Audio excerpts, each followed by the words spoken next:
Action-packed games, intense plays, latest happenings sa sports, at kwento sa likod ng tagumpay ng mga atletang Pilipino. DZRH TV, Match Point! Do it!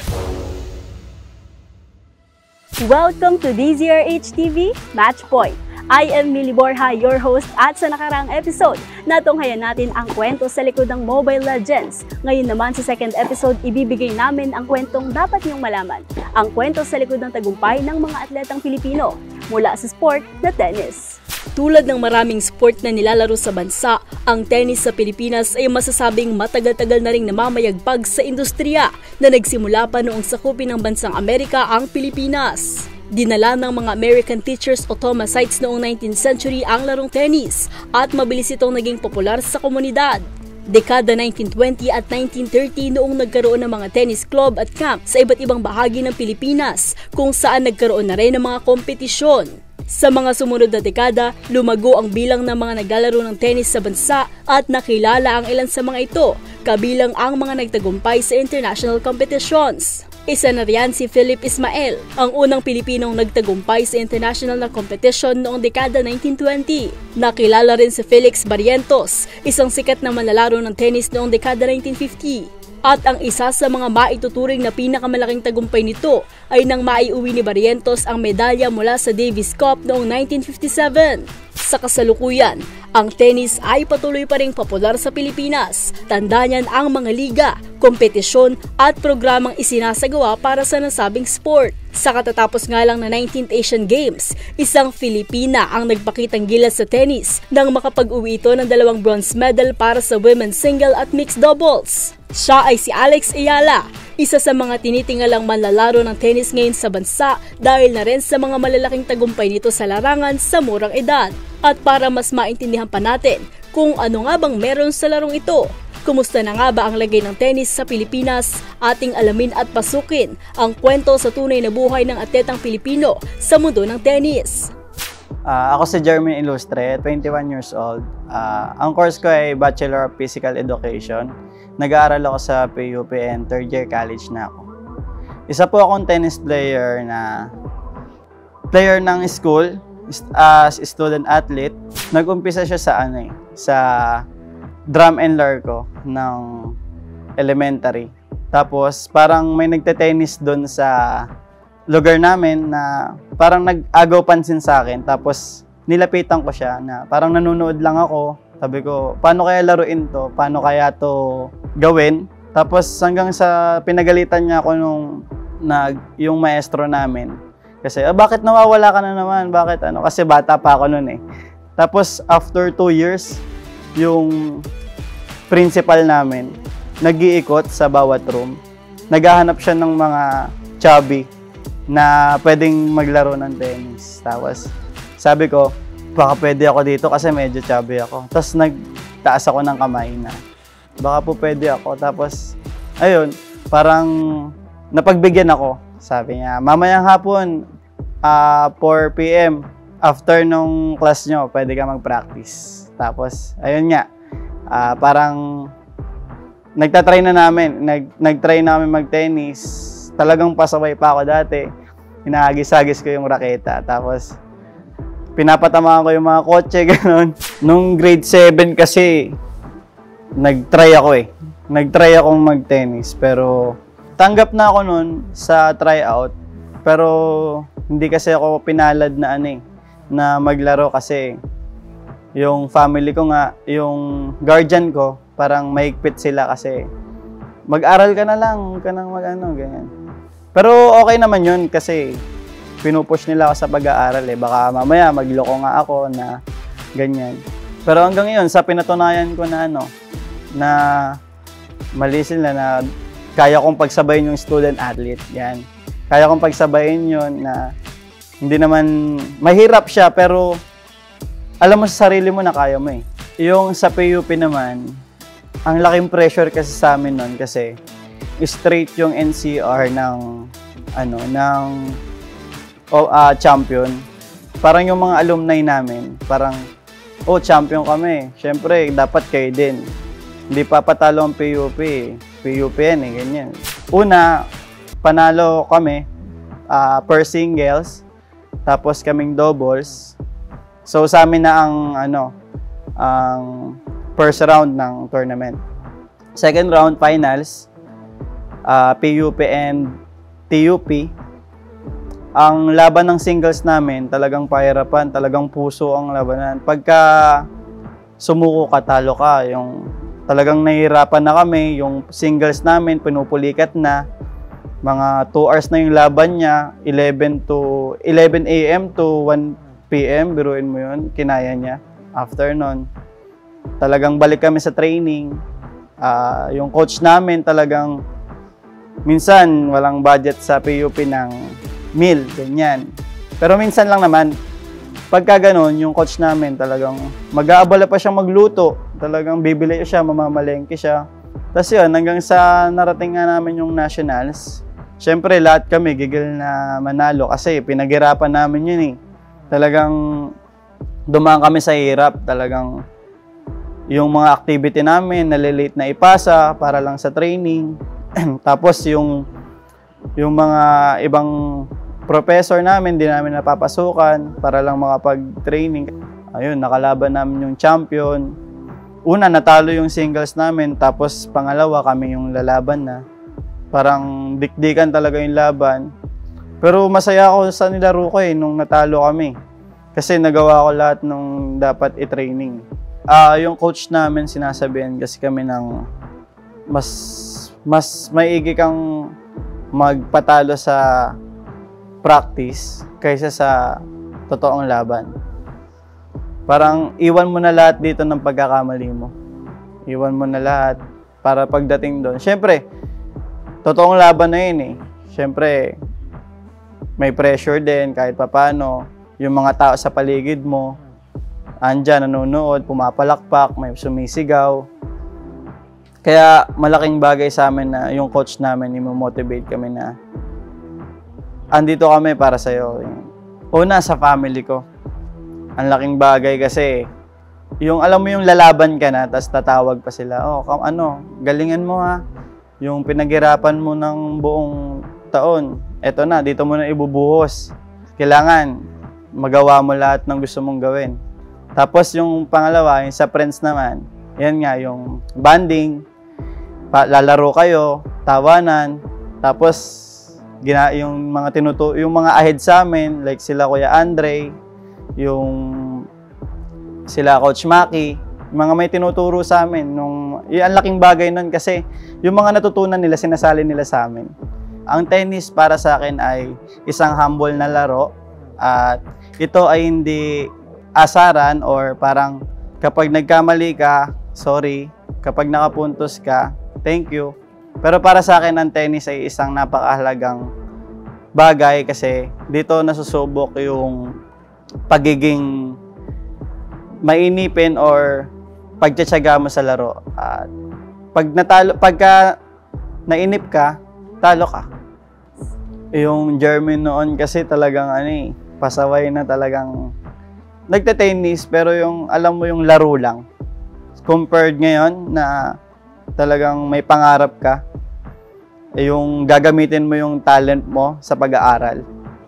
Parang nakakapunta pa ako sa magandang school para lang mag-represent ng tennis. Yun kasi yung dream ko yung mag-isa sa mag-represent ng bansa. Lalo na, syempre dito sa Philippines, hindi naman masyadong sikat yung tennis. Parang mas nagiging sa kanila, yung basketball, yung tennis, parang, dyan lang naman yun yung tennis eh. Parang onti lang naman yung naglalaro compared sa basketball, volleyball. Diba?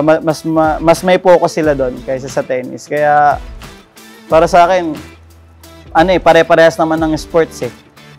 Dapat lahat pare-parehas din naman tingin. Example natin si Alex Ayala. Yan. Si Alex Ayala, talagang dati, hindi naman siya, masyado pang, kilala na siya sa age group or sa mga tennis player, pero yung kilalang-kilala ngayon, hindi pa. So, parang compared natin yung dating Alex Ayala sa ngayon, mas naging kilala yung tennis dahil kay Alex eh. Mas nakilala si Alex ngayon, mas tinitingala si Alex ngayon compared dati.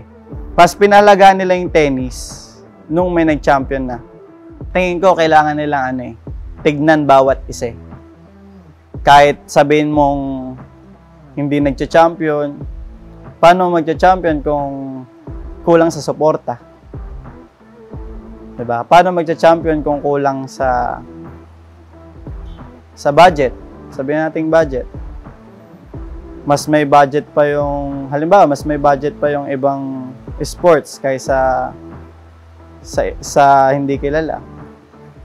Kaya nga ginawang sports syempre, dapat sports lang, di ba? Dapat lahat ayos, dapat lahat na ma-manage mo ng tama, hindi yung sa isang bagay ka lang. Narinig natin ang kwento ni Jermaine mula sa pagiging batang nais lamang masubukan ang larong tennis hanggang sa student athlete na ngayon nangangarap i-representa ang bansa sa international stage. Ngayon naman, upang mas maintindihan, hayaan nating turuan tayo ni Jermaine kung paano nga ba laruin ang tennis. Ngayon, nandito tayo sa Metrogate Tennis Court kasama si Jermaine upang maturuan tayo ng routine, stretching, yung training, and syempre kung paano ba nilalaro ang sport na tennis.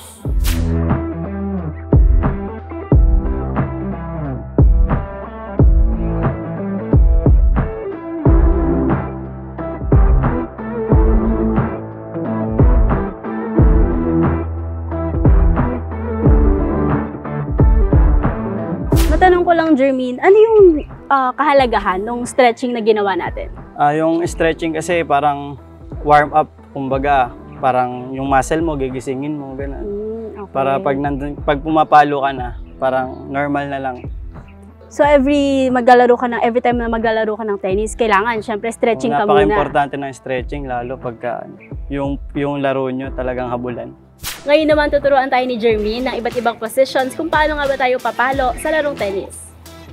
Yan, first is lapag muna yung racket. Okay. Yan. Tapos kukunin natin yung tama lang. Dito. Yan. Okay. Dapat dulo yung hawak ka. Okay. Yan. Tapos yan na yung hawak mo. And first is ready position. Yung ready position, yung nag-aabang ka ng bola kung paano, kung yung kalaban mo magsa-serve or papalo, kailangan nakaganyan ka. Yan. Yung grip dito. Yeah, sa taas. Dito. Basta lagi dulo yung hawak. Okay. Yan, ready position. Tapos, dun lang sa harap yung tingin. Tapos, medyo nakabend. Tapos, medyo taas pa. Okay. Yan. Tapos, relax ka lang dapat. Okay. Yan yung ready position. Yung forehand naman, ito yung forehand, yung ginagamit usually sa normal na palo. Ito yun, yung forehand. Ready? Forward. Then, racket back.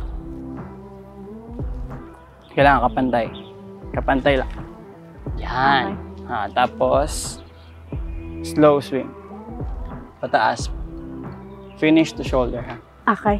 Shoulder finish. Ready? Yeah. Good. Again. Ready? Yan. Yan yung forehand. Back to ready position tayo.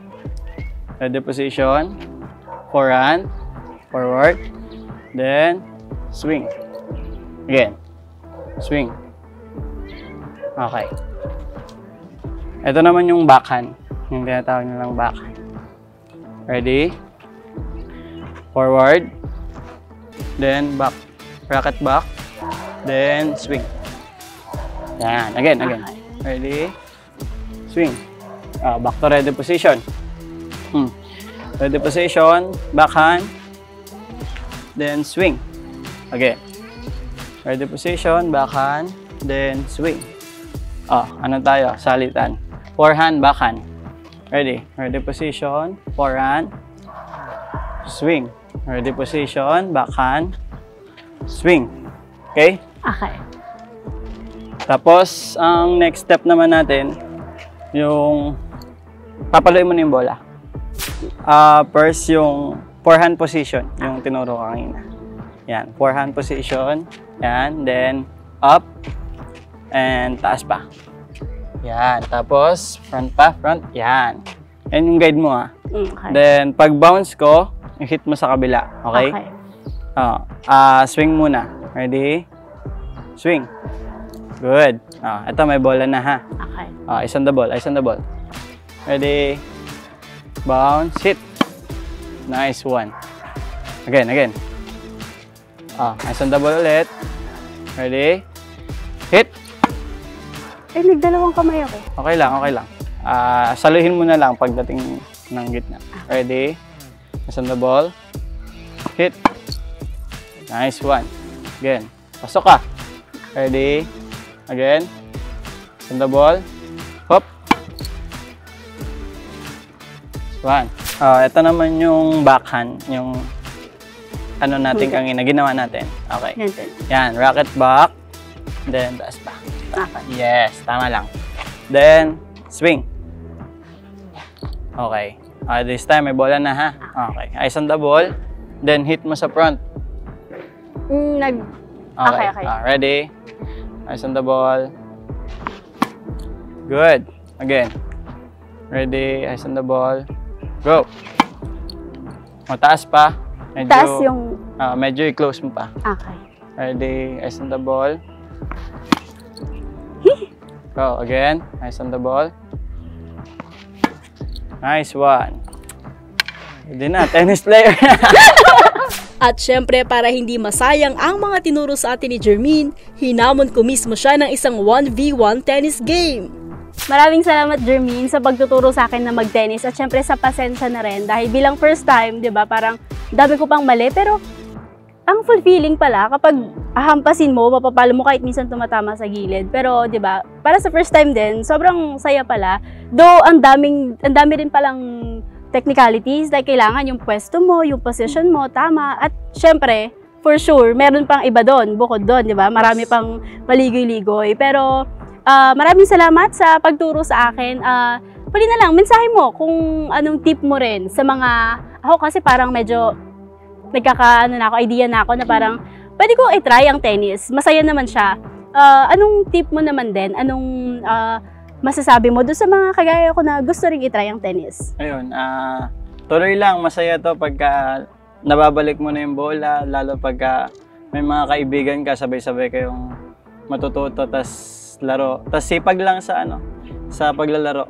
Yun lang. Tas pag may coach sa inyo, hingi kayo ng tip ng kung paano maglaro, kung paano pumalo.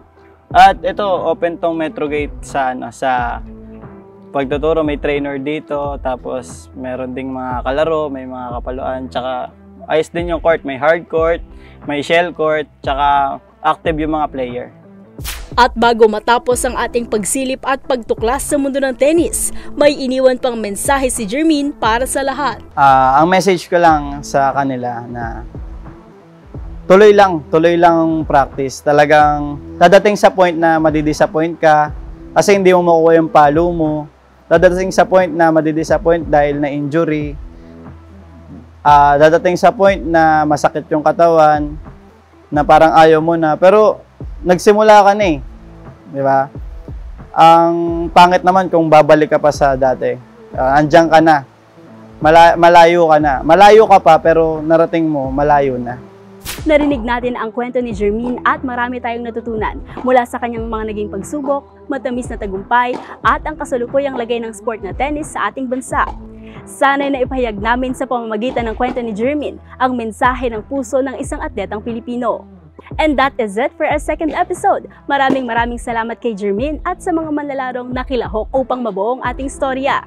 Again, I am your host, Mili Borja, at magkita-kita tayo muli sa susunod na episode ng DZRH TV Match Point. Action-packed games, intense plays, latest happening sa sports, at kwento sa likod ng tagumpay ng mga atletang Pilipino. DZRH TV Match Point. Do it!